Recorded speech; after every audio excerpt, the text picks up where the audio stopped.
Hey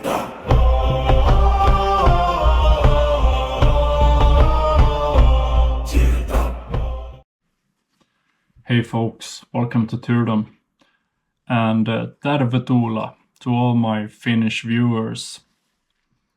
So, in the Old North, there was a powerful beast roaming the forests, and this was long before they were seen as yet another prey to hunt, but as a kin or a kinship.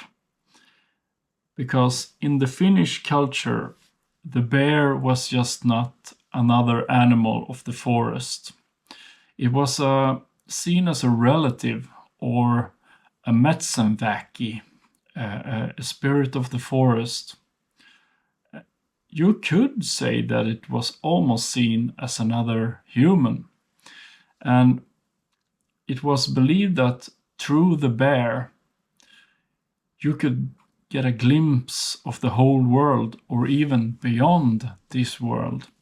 And I think there's a story to be told here that most people have either not heard about or starting to forget about.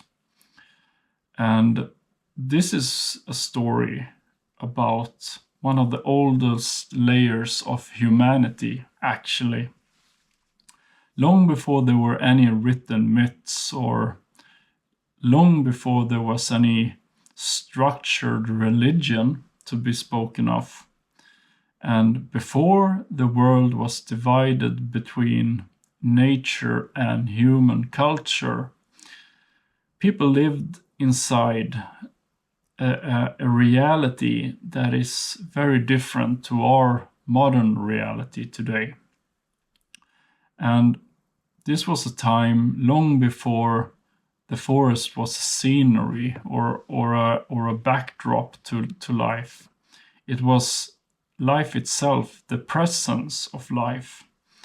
And this was a time when rivers had intentions and animals had agency. And life was understood as a web, deeply, intimately interconnected. All life on Earth was interconnected some ways, and rather than a hierarchy, everyone and everything shared a connectivity, so to speak. And this is what is today known as animism. I've talked about animism quite a lot here on Tyrdom, and I find this to be very, very interesting and probably as close to some kind of religious truth you can come, if you ask me. But anyways, this was not about a belief in that sense when we talk about this context. This was just how the world was. And I think that the relationship with the bear stood apart from the relationship to other animals. And across Finland and Karelia in particular, it was seen as the most human-like of all the animals. And the spirit or the väki of the bear was honored in various ways. And, you know, the bear was believed to be able to give you the glimpse of the world, but also beyond this living world. And I think that the bear was seen as something very wild, but at the same time as very familiar. And it was definitely feared for its power and its cunningness, but yet it was deeply respected as a spirit of the forest. And there was a sacred taboo connected to the relationship with the bear in the old Finnish beliefs. And this respect actually shaped how you spoke about the bear, because the bear's true name was very rarely spoken, especially in the Metzen, in the forest, because it was believed that speaking about the bear invoked the bear. So rather than addressing it directly, we used honorifics. For example, the honey paw, or the forest old man, or golden fur. There was a lot of honorifics used, but like I've said, you didn't address the bear directly because it was believed that you would invoke the bear. And this was a sign of respect not to invoke the bear. And this language became somewhat of a ritual in itself, a way of maintaining balance. And this balance is very animistic in its ways. And I think this is a story that tells us something quite profound, actually. It's that the relationships between humans and nature, it was not a casual thing. It was a negotiation between the two. And I think that the deepest expression of this relationship can be seen after the hunt of the bear. Because even though the bear was highly respected, there was hunting of bears even back then.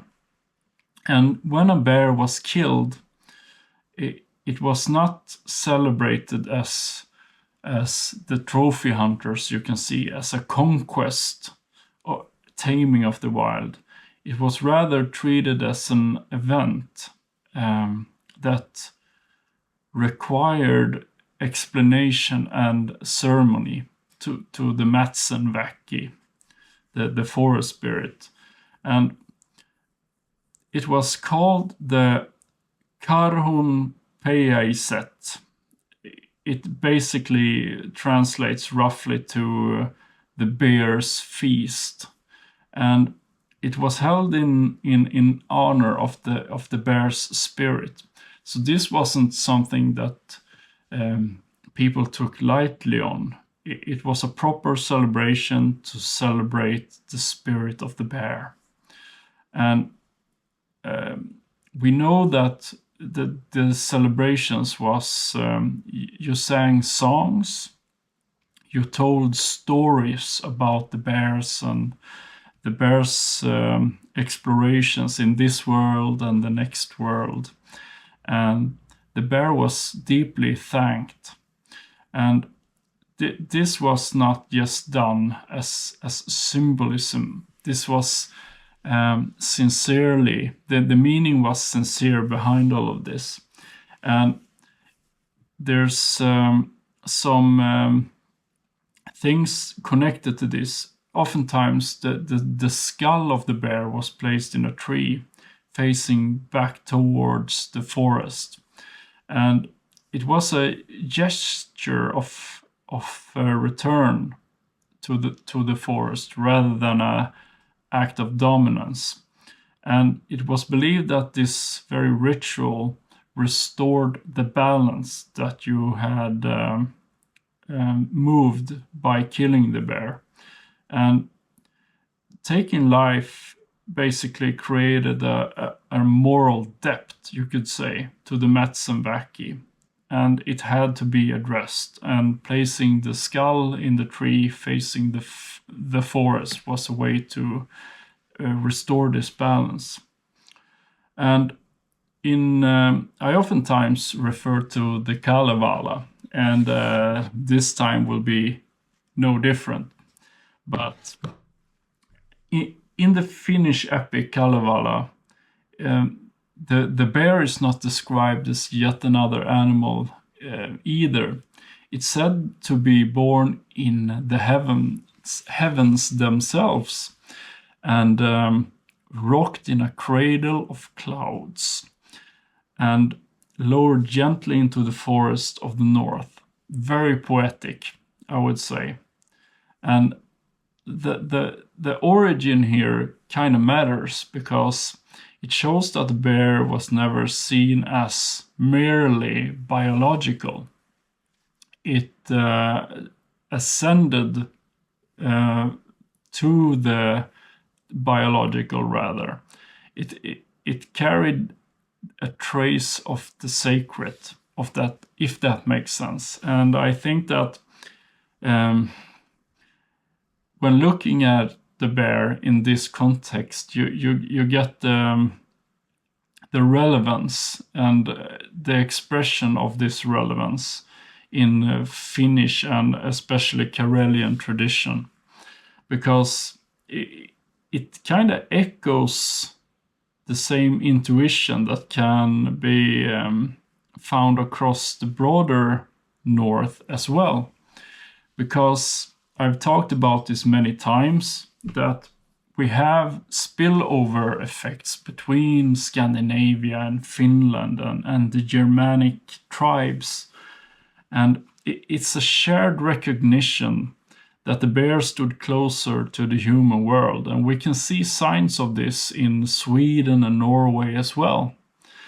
And the bear has always been seen as a special animal. The Vikings, for example, had a berserkers, which was basically a berserk is translated to a cloak of a bear or something in those lines. And I would say that the bear has a very special place in the north. But in Finland, this understanding is especially intact, I would say. And it's preserved until this day in language, ritual, and the old stories.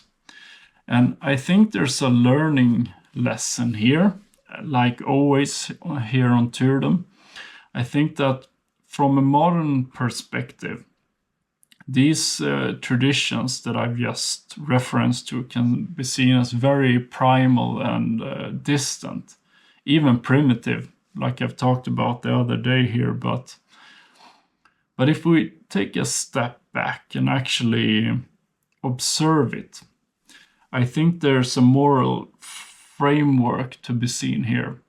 Not in rules, but in the relationships in themselves. Because if we look back at our ancestors, they didn't see themselves as, masters of nature. Rather, they saw themselves as participants in nature. And back again to the animistic perspectives I so often talk about here. But I think the story of honoring the kill, when you kill the golden fur, the bear, and that it required some acknowledgement that if you take something, you also have to return something. We can see this in modern Finland, when you don't go catch fish, you get fish, or you do a transaction to nature. So these things are still alive until this day, but just in a different framing. And I think that survival back then required some humility. And I kind of feel that we've lost that in some sense. And I think that the bear reveals a worldview, and that strength and reverence coexisted side by side.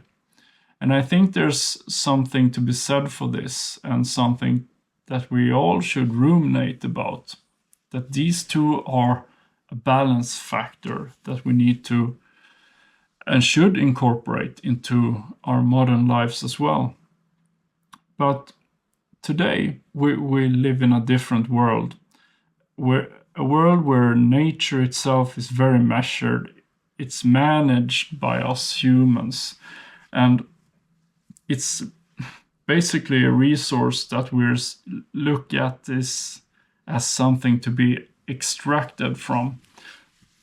And I think that if we look at the animal kingdom, the animals are just something that we can categorize, and we calculate our ecosystems, and the forest is rarely experienced by modern folks today.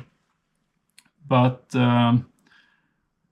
we should, I believe, look at it as a living presence. But, you know, when looking at the forest and everything I just talked about, we gained the control of nature, but we kind of lost our intimacy to it. And I'm pretty convinced this is one of the large explanations to why people feel lost today, because we kind of lost a sense of belonging, I think. And the world was more alive before, if you understand what I'm saying here, rather than something inert than that we're used to today. And I think that it's easy to look at these old traditions and rituals as something superstitious, but they were a way of remembering, you know, that survival is not about ownership. And I think that if we should do a, you know, modern takeaway of all of this, that if we look at the story of the bear today, I would say it's still relevant in the sense that it's not about the rituals themselves. It's the mindset behind the rituals that are interesting. I oftentimes refer to the gods as archetypes and the bigger learnings, and how we can use the story of Ginnungagap in today's reality. And this is no different. We live in an age of immense power. We have technological superiority and economics, and we have ecological intervening. We can intervene in the ecology of the world. Sorry about that. We can reshape landscape and control ecosystems, and we can basically influence life on a planetary scale if we want to, as a human collective. But I think the power without relationships, it creates a distance, like I've said, and this distance creates a void within humans today. And I think these old northern traditions, they remind us that strength and restraint, they belong together. You couldn't have one or another, because it would create an imbalance that would be, in the end of the day, catastrophical. And our ancestors knew this. And I think that we can take from the world, but this needs to be paired with some type of acknowledgement that we have to do it responsibility, and it needs to be, I think the word is reciprocal. You know, it's about taking and giving. And I think that that's perhaps the quiet lesson to be had here, that was hidden inside the story of the bear. And like I so oftentimes talk about here on Tyrden, this is not about us returning to ancient rituals. It's rather about we should recover this sense of reciprocity. I guess that's my point. And I think that the future of everything we love and hold dear is actually dependent on this. And I think, in a sense, the bear still walks, and in the deep forests of Finland and the Nordics. But the way we look at the bear today has most definitely changed. Like I've said in the beginning, once upon a time, we looked at the bear as a relative, almost as a human person, and an entity worthy of ceremony. An entity so important that we changed the way we used language around it, and we showed humility to it.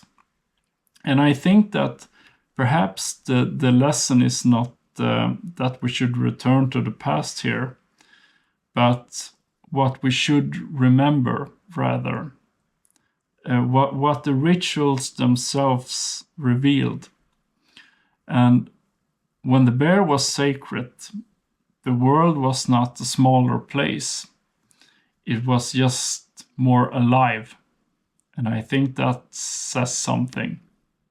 Okay, folks. There was a short story about the bear in relation to Finland. And I saw it fitting today, since it's actually the Swedish-Finnish holiday here in Sweden. So thank you if you managed to follow this little story this far. And hope you enjoyed. Okay. Have a lovely day. Talk to you later. And as usual, to them out. Kiitos paljon.